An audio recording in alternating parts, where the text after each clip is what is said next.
Muita paz, uma alegria estarmos juntos, continuar nossos estudos, aprender, fazer com que os nossos corações possam brilhar de alegria ante todo o ensinamento que o Evangelho nos traz, sobretudo quando a gente já tem um pouquinho mais de uma semana de Evangelho.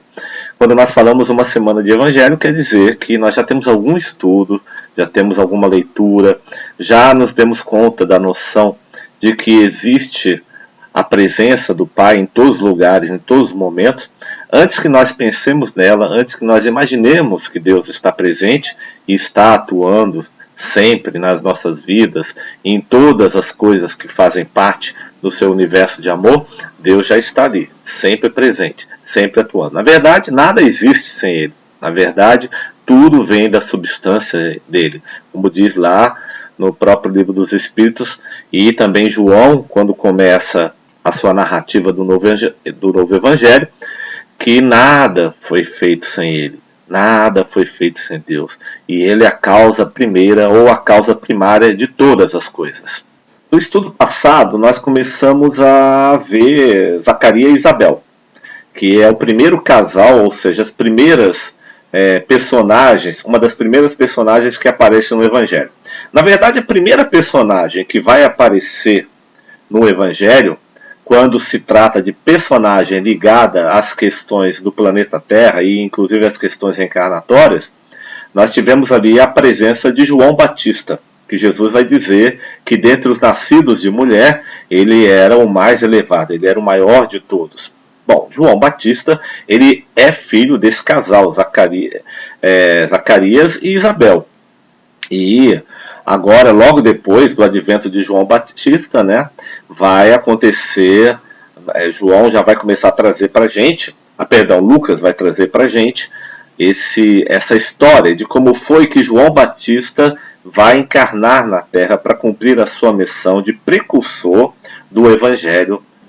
É importante que nós tenhamos em mente que João Batista ele é considerado o profeta do Velho e do Novo Testamento, que na verdade ele encerra o Velho Testamento e ele começa o Novo Testamento.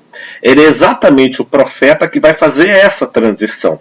Então até João Batista nós tivemos vários profetas que vieram trazendo as suas revelações através da sua mediunidade, e aí chega o momento de João Batista que vai resumir, de certa forma, esses profetas no sentido da presença do Messias, ou seja, da presença daquele que era esperado para cumprir a sua missão na Terra, que era, naquela época, imaginada que fosse apenas a libertação do povo judeu do jugo romano.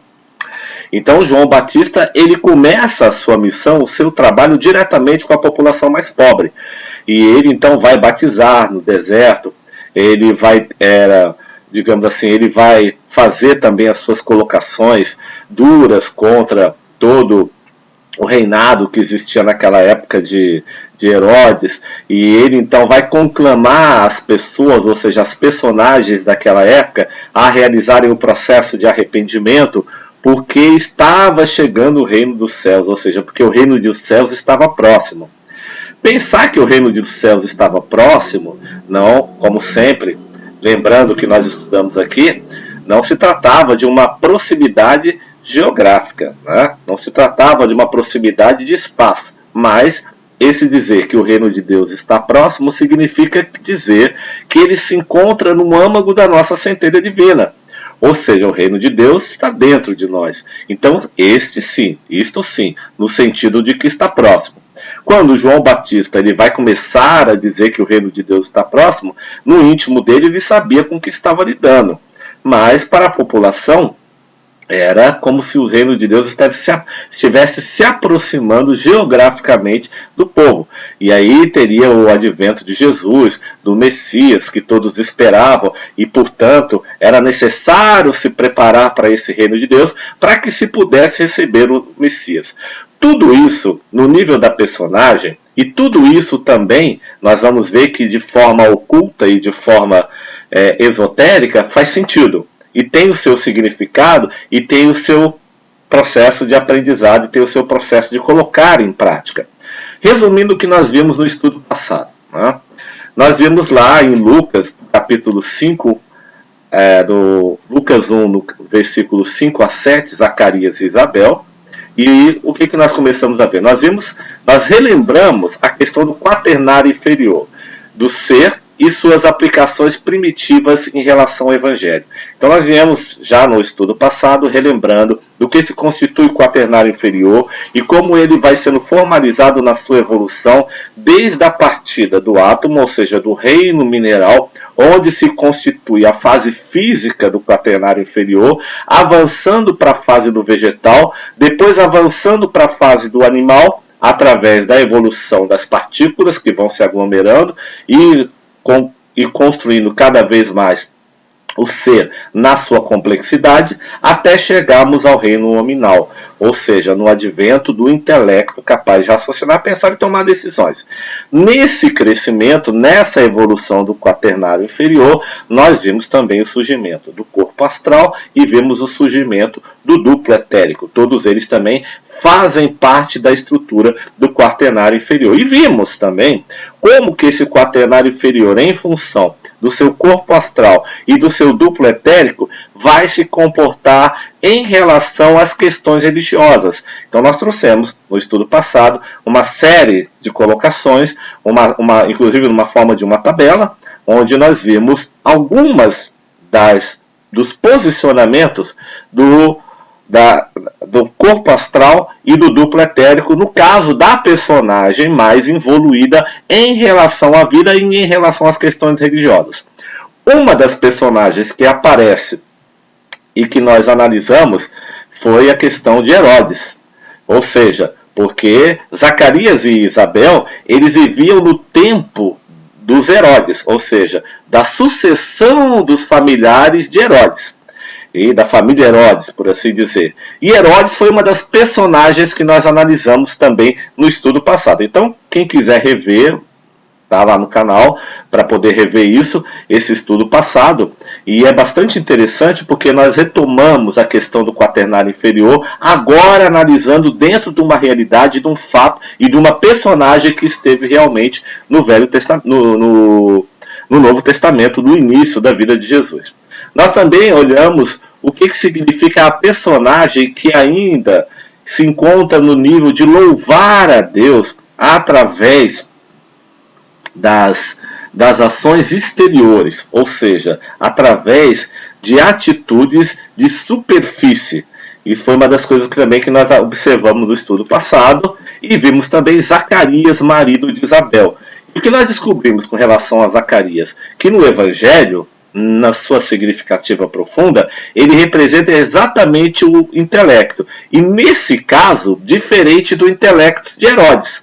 O intelecto de Herodes, ele era totalmente voltado para atender às necessidades fisiológicas de Herodes. Então, Herodes, evidentemente, o homem primitivo da força, usava da sua inteligência para garantir a sua defesa, para garantir o seu poder, para garantir conseguir o prazer que ele conseguia, porque Herodes significa exatamente aquele que reina sobre o ambiente profano, aquele que reina sobre o ambiente material, e ele não consegue ir além desse reino. Então, naquele nível que Herodes se encontrava, naquele momento, todo o seu intelecto estava voltado para ajudá-lo a conquistar coisas unicamente materiais, quer o reino e quer a existência que ele conseguia entender. Mas Zacarias é um pouco diferente. Zacarias não. Zacarias era o sacerdote, aquele homem totalmente voltado para as coisas divinas, para as coisas espirituais, e o seu intelecto já tinha uma outra função. Esse intelecto de Zacarias, ele era irrigado pela intuição, ou seja, Zacarias já se ligava às coisas do Espírito, ele já buscava a sua ligação com o Pai, a sua ligação com as noures mais elevadas, através da sensibilidade espiritual.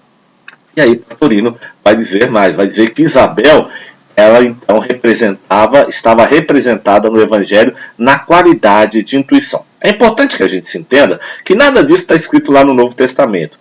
Isso aqui, na verdade, é um estudo que é realizado muito profundo em termos de de intuição, de inspiração, de pesquisa para se chegar a essas conclusões.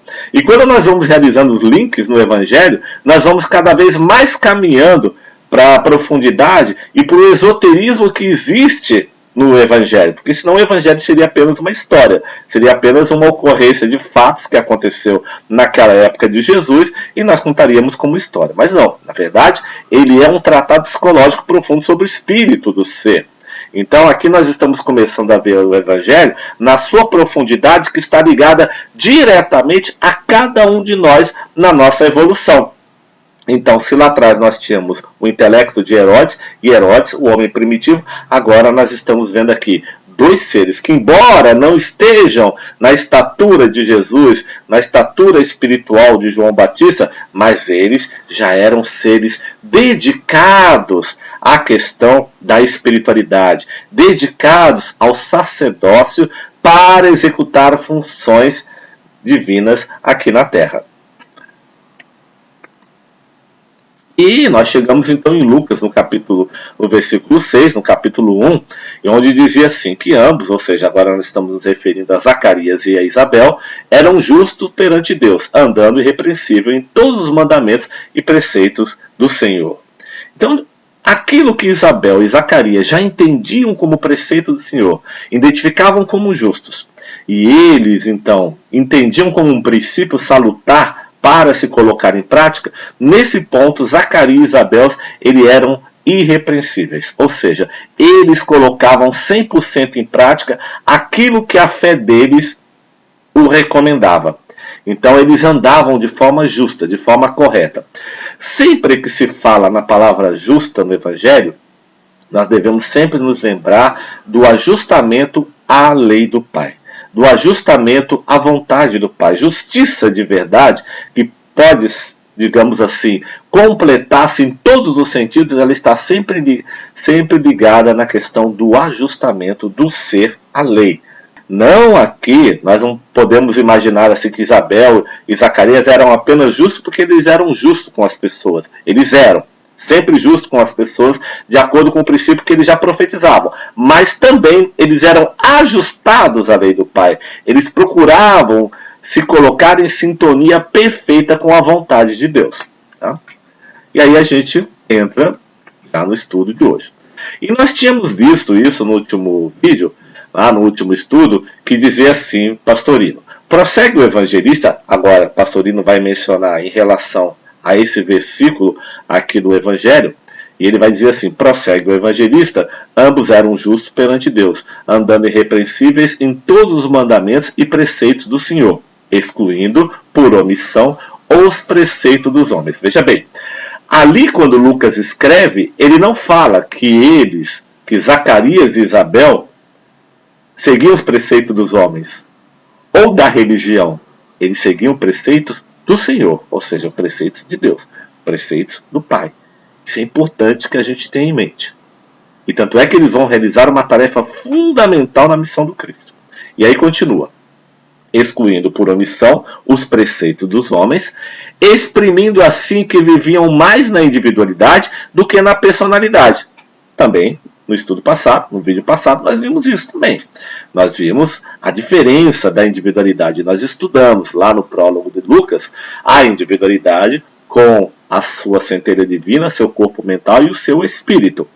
Vimos que ela então é a nossa imagem e semelhança verdadeira de Deus, que ela é o nosso ser profundo, que ela constitui-se do nosso homem pleno, ou do nosso Cristo interno. Então o Pastorino está dizendo o seguinte, eles andavam de conformidade com a individualidade, ou seja, como eles viviam em sintonia, como eles seguiam um preceito, e como esses preceitos não estavam submetidos somente à visão dos homens, mas estava mais submetido as sintonias que eles tinham com o Pai, com a própria centelha divina deles, então eles viviam mais na individualidade do que na personagem. O intelecto de Zacarias, o intelecto de Isabel era totalmente voltado para atender às necessidades do Espírito, às necessidades evolutivas do Espírito. E aí continua Pastorino. E a justiça neles, exaltada, é aquela que vige perante Deus, não perante os homens. Aquilo que nós falamos. Ou seja, a justiça deles exaltada, a justiça que eles colocavam em prática era aquela justiça que eles entendiam que fazia parte do amor e da sabedoria de Deus. Então aí nós temos Zacarias e nós temos Isabel, esse casal fantástico, fabuloso, que vai ter João, mesmo em idade provecta. E continua Pastorino. Agora nós vamos lá para o versículo 7. Ele diz assim em Lucas: e não tinham filhos porquanto Isabel era estéril, e ambos estavam em idade provecta. Olha só o problema. Primeiro, os dois estavam numa idade muito avançada. Antigamente, as pessoas elas não viviam tanto tempo quanto nós vivemos hoje. Era comum que a maioria das pessoas desencarnasse aos 30, 35, 40 anos de idade. Chegar a 40, 50 anos de idade era realmente um feito naquela época, onde nós tínhamos um primitivismo ainda bastante reinante. A violência era muito comum, não haviam tantos remédios para a cura de doenças, não haviam tantas soluções e a quantidade de mortes que aconteceu era muito grande. Então nós tínhamos ainda uma medicina ainda medieval que estava começando a dar os seus primeiros passos na sua evolução.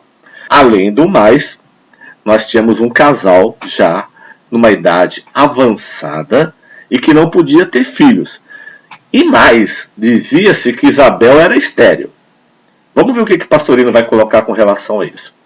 Vem a seguir um versículo interessante. E não tinham filhos, porque Isabel era estéril e ambos estavam em idade avançada. Humanamente, um fato natural, embora tivesse que ser dividido em duas partes. Então, o Pastorino está dizendo o seguinte, olha, eles não tinham filhos, estavam em idade avançada e Isabel ainda é estéril. Quer dizer, humanamente, no nível da personalidade, no nível da personagem, esse é um fato comum, tá certo? Mas aí Pastorino faz duas colocações aqui. A primeira ele fala assim, a esterilidade feminina, por que dela e não dele? Aí ele faz essa pergunta. Pastorino faz essa pergunta. Por que a esterilidade era feminina? Por que poderia não ser dele? E como é que nós poderíamos ter certeza que a esterilidade era dela e não dele? Veja bem, nós estamos adentrando agora um pensamento que não tem a ver com as questões da personagem. Nós vamos avançar na questão da esterilidade, que se trata em um outro nível e que ela está mais ligada à busca da individualidade do que a questão da personagem do filho material. A questão aqui é outra. Veja, o Evangelho ele tem um tratado extremamente profundo e maravilhoso, que cabe a todos nós perlustrar essa ideia e entender onde é que ela se encaixa com cada um de nós nos nossos processos de espiritualização. E aí Pastorino vai dizer a idade avançada. Então, a esterilidade e a idade avançada. Nós temos aqui dois ambientes. A questão fisiológica de Isabel, que aparentemente dizia-se que era ela que era estéril e não ele, e a idade avançada de ambos. Então são dois problemas que impediriam o nascimento de um filho. E, evidentemente já deviam estar tentando há muito tempo. E continua lá, Pastorino. Ele vai dizer o seguinte. A primeira nós compreendemos. Justifica a falta de filhos nas idades juvenis e na madureza. Quer dizer, a esterilidade ela pode acontecer independente de qualquer idade. Tanto na juventude quanto na madureza. A segunda apenas comprova que na idade já avançada nada mais podia esperar-se. Pelo menos naquela época. Não? Então são duas questões, dois quesitos aí difíceis de serem vencidos para que pudesse nascer um filho material. Mas esse fato vai acontecer, o filho de fato vai nascer. E aí continua. Daí ser imprescindível, para o fato material, algo que fugisse ao normal. Para a personalidade aparece a intervenção divina e, portanto, o milagre. E tudo para ele. O que Pastorino está querendo dizer com isso? No avançar agora do Novo Testamento, nós vamos ver o quê? Nós vamos ver que vão acontecer uma série de eventos e, no decorrer desses eventos, isso vai acontecer a gravidez de Isabel. E Zacarias vai se impressionar com isso. Ele vai ter uma revelação de que vai ser pai, num momento de alta espiritualidade. E aí vai acontecer o quê? O advento de um ser que vai dar essa mensagem a Zacarias. Só que esse fato anormal, esse fato metafísico, ele vai suplantar toda a ideia da personagem materialista de que filhos, na situação na qual se encontravam Zacarias e Isabel, seria impossível. Então, veja bem, está formado, por assim dizer, todo o ambiente para começar uma sucessão de provações para a personalidade, de que o Espírito é soberano e de que a vida tem meios que nós desconhecemos e que ela pode produzir quando nós achamos que ela não pode realizar os seus prodígios. Além do que também a mensagem que vem com relação à idade avançada e à esterilidade do casal, ela é de cunho extremamente espiritual. E ela tem a ver com toda a questão evolutiva do quaternário inferior. E essa esterilidade que nós vemos como uma coisa ruim, negativa, na verdade não era. Ela era exatamente um dos processos antecessores do nascimento do que é mais importante no ser. Vamos continuar. Então, para a personagem, para aí. Quer dizer, aparece uma intervenção divina e aí um milagre. A personagem, foi só um milagre, nasceu o filho maravilhoso, mas não. A profundidade por trás disso é muito grande. Aí Pastorino está lembrando, se eu for olhar esse fato apenas como um milagre, eu não vou penetrar a sua substância espiritual de conhecimento e de ensinamento, que é extremamente importante para todos nós. E aí ele continua. Apesar de estar iluminada a intuição, veja bem, aqui nós estamos relembrando que Isabel era a intuição, como o Pastorino nos colocou no estudo passado. Isabel era descendente de Arão, significado de Arão, ou seja, luz, iluminada. Então, Isabel, ela era a representante, uma representante, ou seja, a personagem de Isabel, na sua questão evolutiva, ela tinha uma intuição muito iluminada, diz Pastorino. E Zacarias, ele tinha um intelecto totalmente irrigado por essa intuição. Veja que agora nós estamos saindo da questão da personagem e nós estamos entrando na questão dos elementos que constituem a personagem. Agora eu estou falando em intuição e agora eu estou falando em intelecto. Eu não estou falando mais em Isabel, não estou falando mais em Zacarias. Mas esses dois personagens no Evangelho têm uma missão. Demonstrar para a gente esse processo inicial para se chegar num processo maior lá na frente. Todos os capítulos agora, até os próximos capítulos, tudo isso é uma preparação até chegar na culminância do grande nascimento. E aí o que vai acontecer? E apesar de voltado para Deus, o intelecto, Zacarias, então veja bem, Isabel, a intuição iluminada. Zacarias, o intelecto voltado para Deus, já na condição de sacerdote. E apesar de os dois se haverem unido para o encontro supremo, veja bem, intelecto e intuição se unindo no encontro supremo. Essa é a nossa busca hoje. De todos nós que estamos buscando espiritualidade de forma sincera. Nossa intuição, nosso intelecto se unirem de forma suprema. Esse é o primeiro casamento. Esse é um grande casamento que nós temos que realizar. Continua. E apesar dos dois haverem unido para o encontro supremo, os dois ainda não tinham conseguido essa união. Não tinham filhos, ou seja, não havia chegado a um resultado. Aqui, no caso, Pastorino já está nos preparando para um resultado amaterial, além da matéria. E aí ele continua. As razões procedem. A intuição era estéril porque ao intelecto faltava o elemento fecundador. E isso não obstante estarem buscando há muito tempo, ambos estavam em idade avançada. Quer dizer o seguinte, para o intelecto, Zacarias, faltava algo que fecundasse esse intelecto.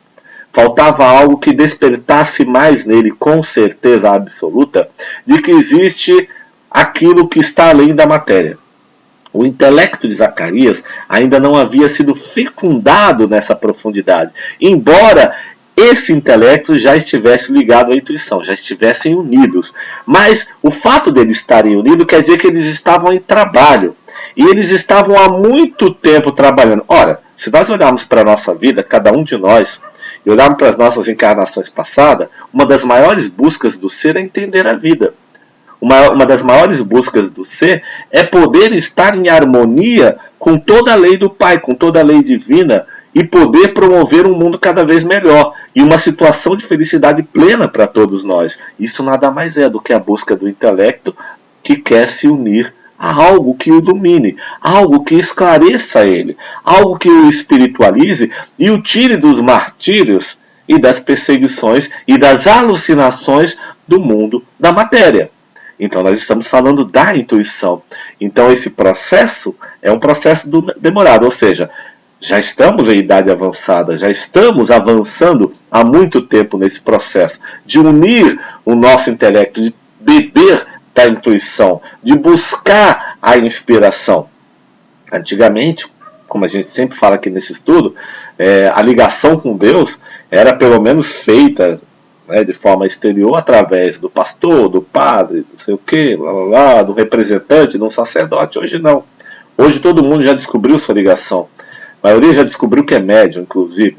Então, quer dizer, nós já começamos a perceber que essa busca é do ser. Essa busca é íntima de cada um de nós, em primeiro lugar.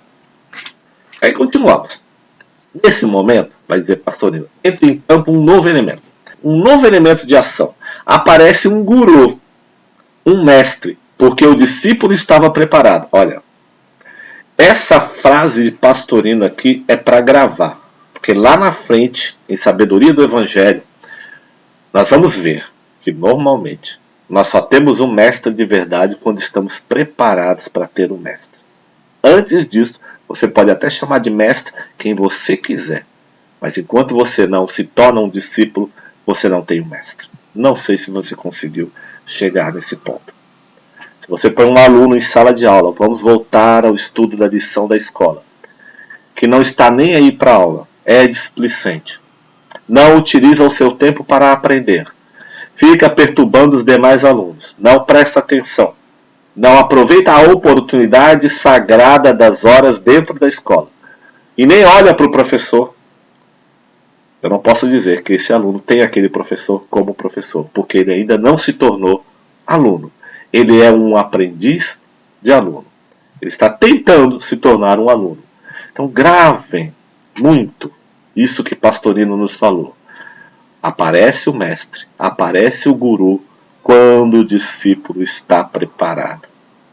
E aí continua.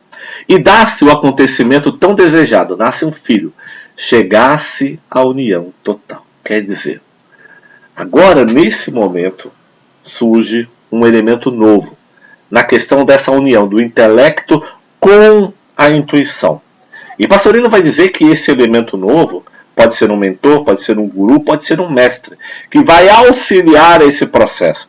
E esse aparecimento, o surgimento desse mentor, pode ser um surgimento materializado, pode ser um surgimento pela via exterior, pela via de superfície, que pode despertar em Zacarias um momento, uma ação, uma força, ou colocá-lo numa situação do qual fazer com que ele seja irrigado totalmente pelo despertar espiritual não lhe seja uma opção de escapatória, ou seja, ele acaba, sim, sendo iluminado por isso. E no caso de Zacarias, a lição não vai ser tão simples para ele, mas vai, digamos assim, ser um grande libertador. O que para ele não vai ser nem uma lição, para ele vai ser um momento de desligamento de processos inferiores para se ligar a processos melhores. O que eu quero dizer com isso? Que nem sempre você sair de um degrau que você se encontra para subir para o próximo degrau é uma coisa simples. Por mais que o próximo degrau esteja iluminado por luz, ele pode representar uma dificuldade para chegar lá. Existe sempre um exercício nesse sentido. Bom, esse guru nos versículos 8 a 25. Nós vamos ver, tá bom? Então a gente continua.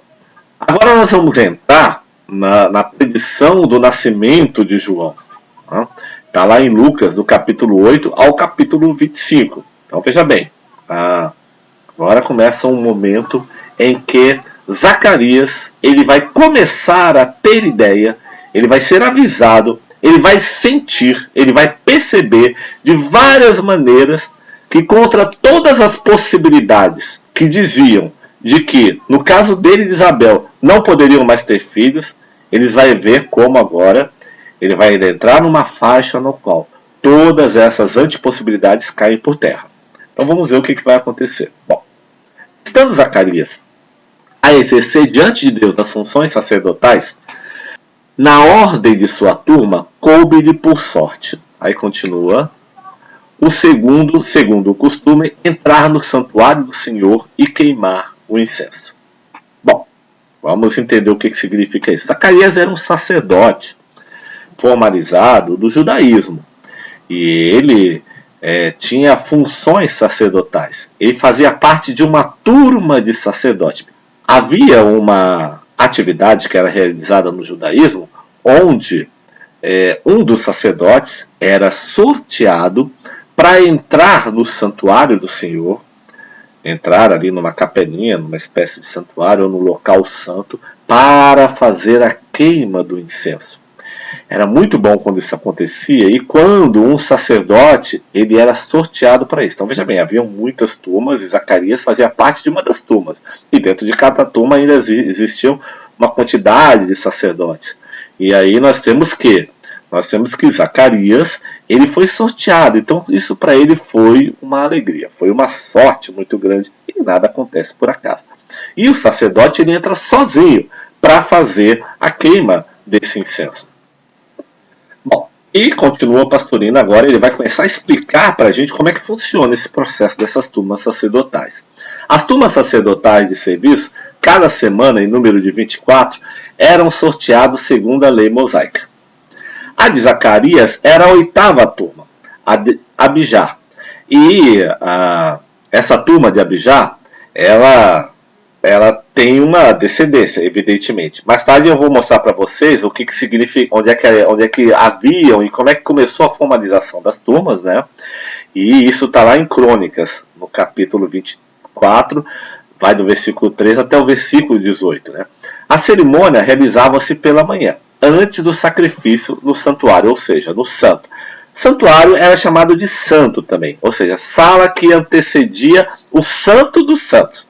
Então, no judaísmo, ali no templo de Salomão, tinha lá a sala do santo, e essa sala do santo antecedia a sala dos santos.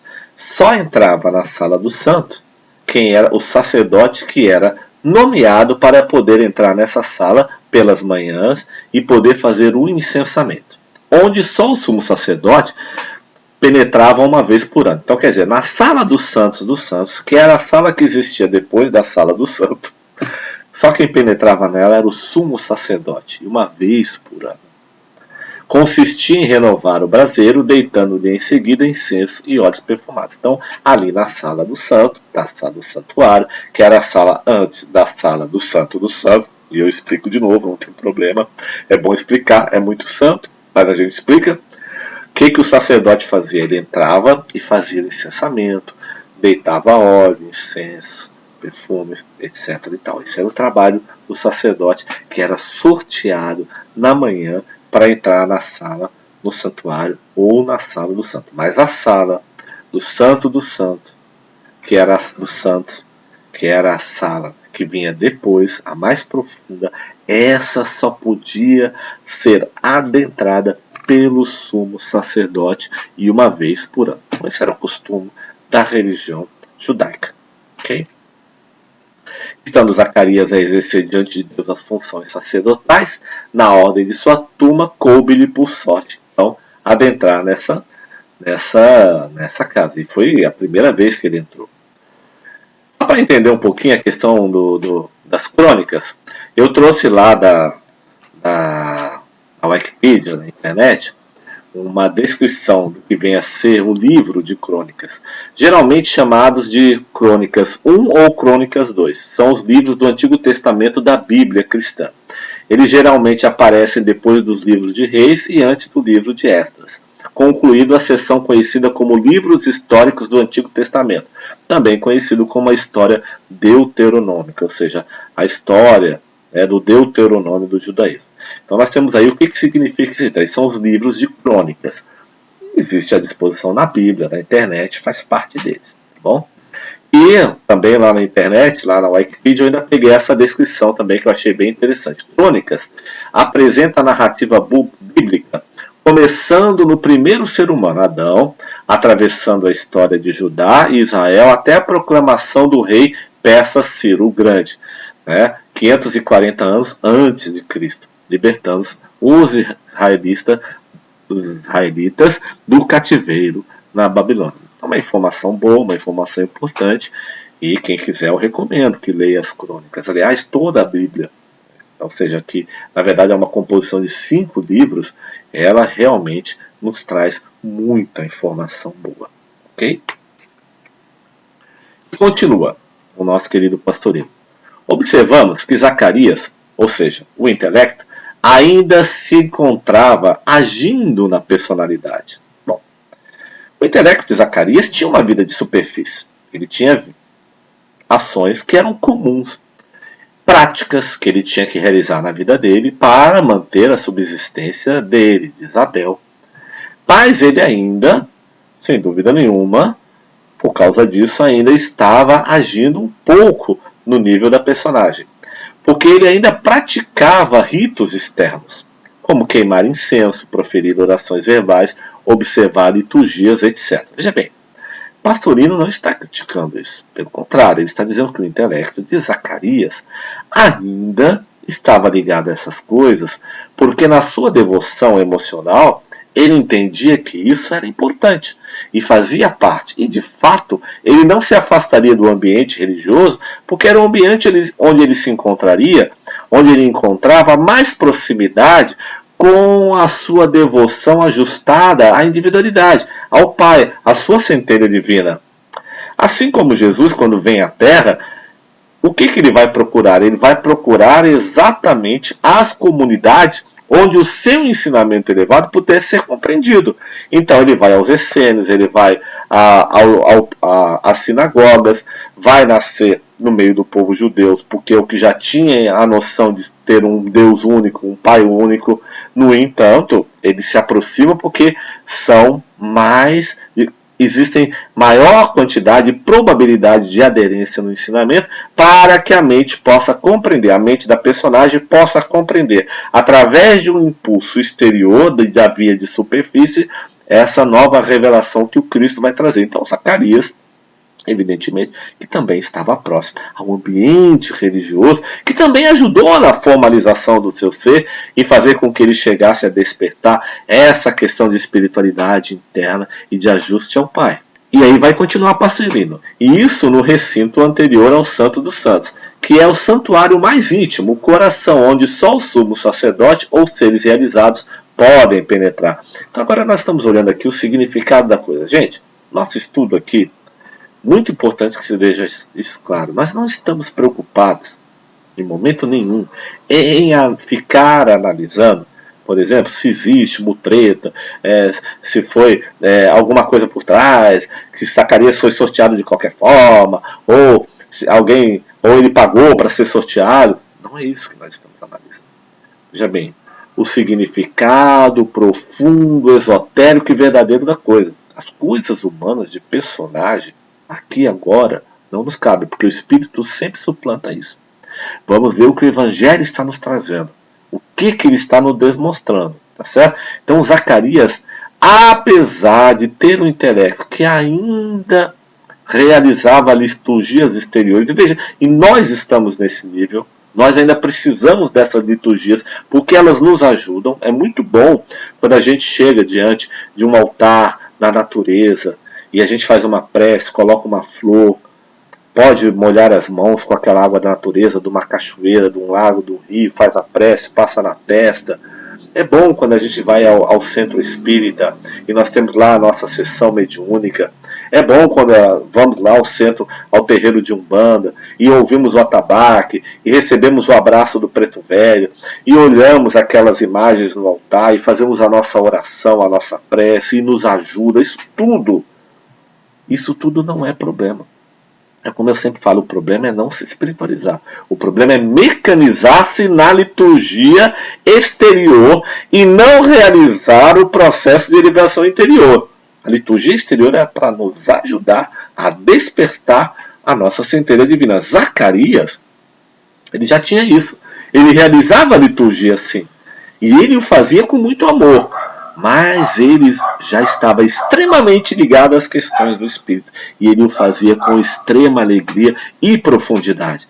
Tanto é que então, esse intelecto de Zacarias agora, ele vai estar na sala dos santos, ou seja, pouco antes de adentrar na sala dos santos. Segundo o costume, entrar no santuário do Senhor e queimar o incenso. Neste ponto, o Novo Testamento começa a nos preparar para entender o processo do nascimento, não fisiológico apenas, mas o nascimento profundo. O nascimento da nossa plenitude espiritual. Então nós vimos ali, seguindo Zacarias e Isabel, nós vimos que eles já estavam unificados há muito tempo, quer dizer, o intelecto já estava sendo, de alguma forma, irrigado pela intuição, e essa intuição já era iluminada. Tanto é que Zacarias já era um homem que, seguindo o seu intelecto iluminado pela intuição, que ali representava Isabel, ele se dedicava às coisas do Espírito, às coisas do Pai. No entanto, isso é uma fase importante e que pode se prolongar durante muito tempo. Tanto é que Zacarias e Isabel já estavam unidos há muito tempo. Então, Zacarias e Isabel, ou seja, o intelecto representado por Zacarias e a intuição representada por Isabel há muito tempo já estavam trabalhando juntas, mas ainda não tinham conseguido fazer o nascimento, ou seja, realizar o fruto profundo dessa união. Havia uma questão de esterilidade, mas essa esterilidade estava no âmbito do intelecto de Zacarias. Estava no nível do intelecto. E ela sempre está no nível do intelecto. Ela nunca está no nível da intuição. Porque é o intelecto que precisa ser iluminado e romper as suas barreiras para adentrar definitivamente as vibrações e as nuances espirituais de nível mais elevado. Começa a revelar uma espécie de esterilidade dos que buscam a espiritualização. Essa esterilidade dos que buscam a espiritualização é, digamos assim, o antecessor do grande processo que vai se dar para o nascimento, para o grande nascimento interior. Então, ela não é algo ruim, ela faz parte, ela é um momento importante. Ela é, por assim dizer, o momento em que o adubo que antes irrigava o intelecto é totalmente retirado. E entra uma nova espécie de adubagem e uma nova espécie de fluidificação. Esse processo é caracterizado por uma esterilidade. E essa esterilidade é necessária para refazer o ambiente do intelecto. Então, Zacarias e Isabel estavam bem mais próximos desse passo do que nós estamos hoje. Então, não vamos ver essa esterilidade como algo negativo ou como punição. Não. Pelo contrário, ela é um grande momento, é um grande estágio da grande revelação do Evangelho. Certo? Introduz um momento metafísico inesperado. Quer dizer, então agora, Zacarias vai ter um momento inesperado. Tudo aquilo que ele acreditava, tudo aquilo que ele tinha certeza, toda a lei do Pai que ele seguia, ela vai se manifestar através da presença de um guru, que nós vamos ver no próximo estudo, no próximo vídeo. E isso é uma coisa realmente interessante, porque as pessoas que buscam a espiritualidade, às vezes, elas conseguem ter a comprovação de forma contundente e que vai além da questão material depois de um tempo aprendendo, depois de um tempo buscando. Não é à toa que nos mosteiros, os monges realizam as suas asceses, realizam os seus processos de recolhimento, realizam os seus processos de purificação, até que consigam despertar essa espiritualidade. Essa é a forma com que eles levam, com que eles conduzem as coisas até chegar no despertar dessa espiritualidade.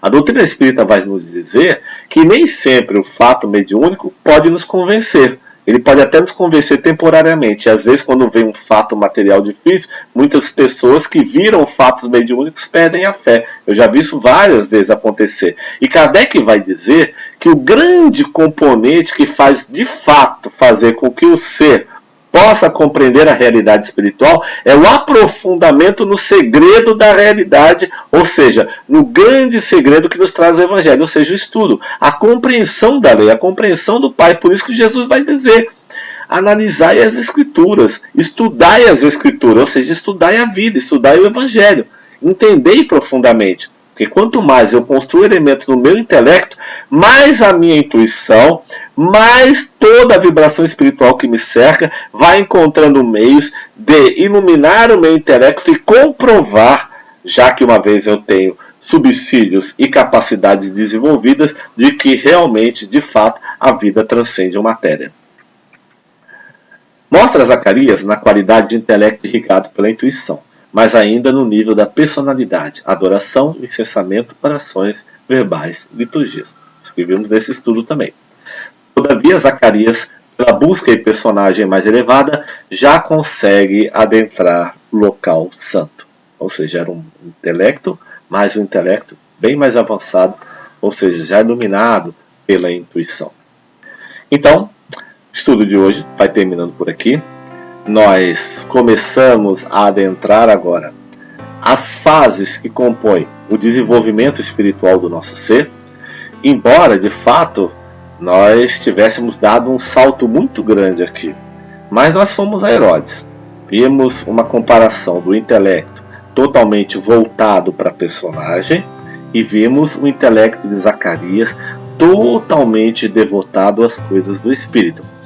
E nós falamos totalmente no sentido de que ele levava a vida dele, inclusive a vida dele de superfície, a vida prática, sempre procurando realizar aquilo que ele concebia como princípios importantes. Ou seja, ele realmente, de fato, buscava a inspiração, a intuição e realizava os seus trabalhos de ordem espirituais, caritativa, de forma muito séria, de forma muito correta. Então temos aí Zacarias.